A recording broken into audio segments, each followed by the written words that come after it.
How do you fare, my loyal 9 patriots?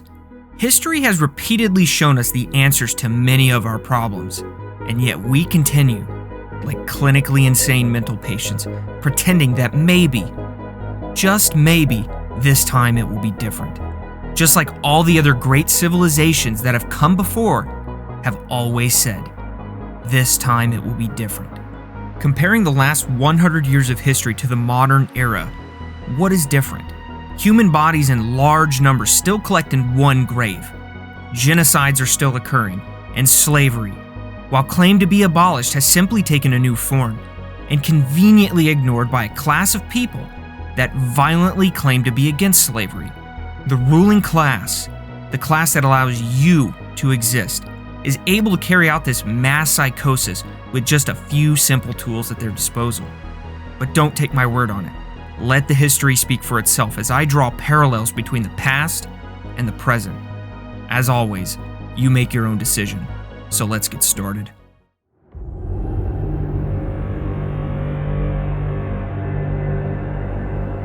The American people are never voluntary slaves.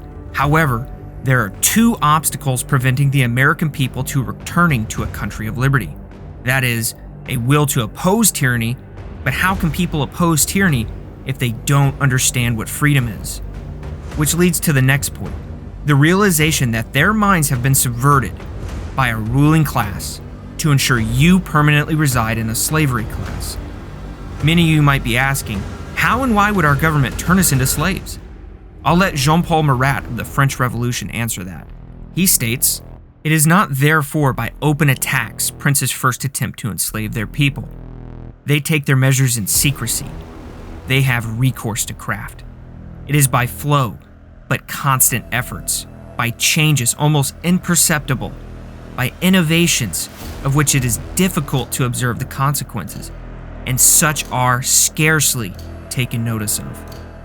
This subtle lullaby the ruling class sings to the masses is not for our own good, but for their own good.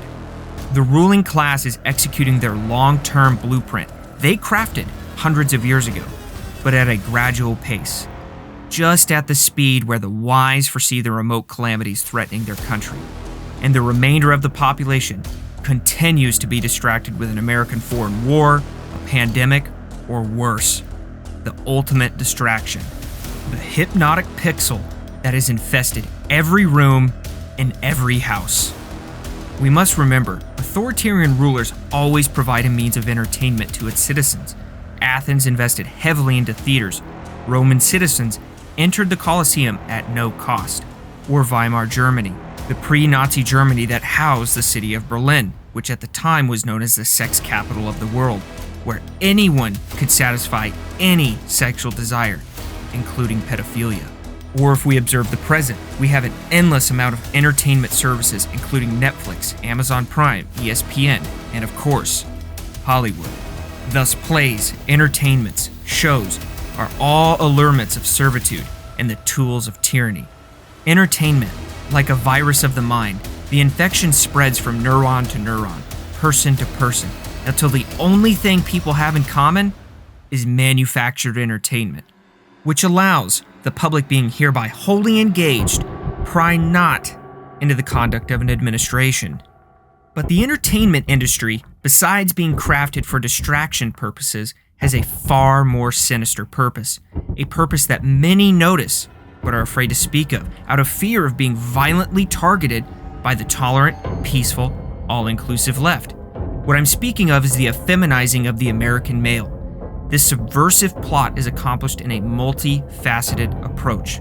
For example, we see endless celebration of gay and transgender relationships, women unrealistically overpowering men because men are always made out to be the villains. This tactic is not new. After Cyrus the Great conquered Lydia in 550 BC to quell any future revolts, instead of lashing out violently with troops, he weaponized the power of public plays, theaters, taverns, and houses of ill fame, which in turn rendered the population effeminate as never to oppose him. Because why would they oppose the authority that keeps them hooked on the never-ending supply of dopamine? The arts which luxury maintains and the pleasures it promises, rendering society delightful, hurry us to effeminacy.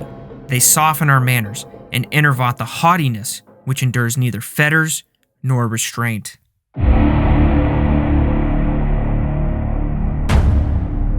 To execute a systematic ritual of humiliation of a population, the authoritarian leader needs two things: an obedient population and an aggressive enforcement strategy. Thus, we see the alliance between the ruling class and the conscious and unconscious communists. The conscious and unconscious communists believe they are donning chains draped in flowers, while simultaneously they violently force their flower-draped chains on the remainder of the population.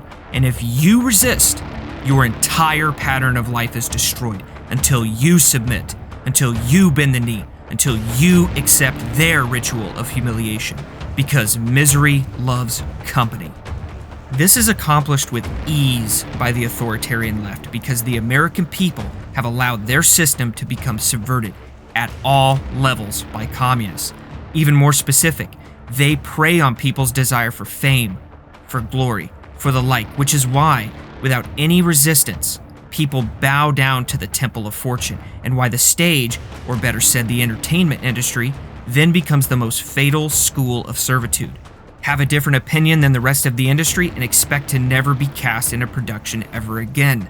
The entertainment industry, like them, wants you to don the flower-draped chains because when you do, it extinguishes in our souls the sense of liberty and makes us in love with servitude.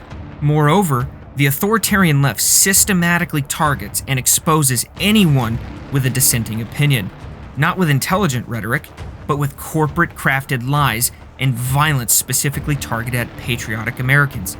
They, the ruling class, the communists, on all occasions, they depress glorious deeds, asperse good men, and by the most humiliating epithets, stigmatize the lovers of liberty.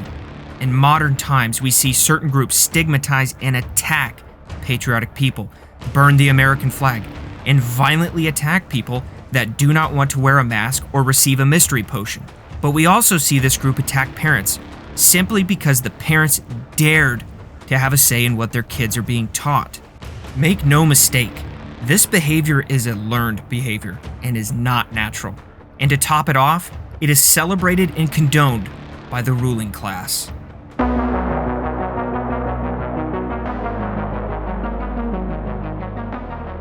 The founders of America knew the power of a centralized government, specifically Great Britain or the Roman Empire. The Romans weaponized the power of having absolute control, much like the current governments around the globe. How we, the American people, can counter being ruled by absolute totalitarian rulers is by truly understanding those who came before us.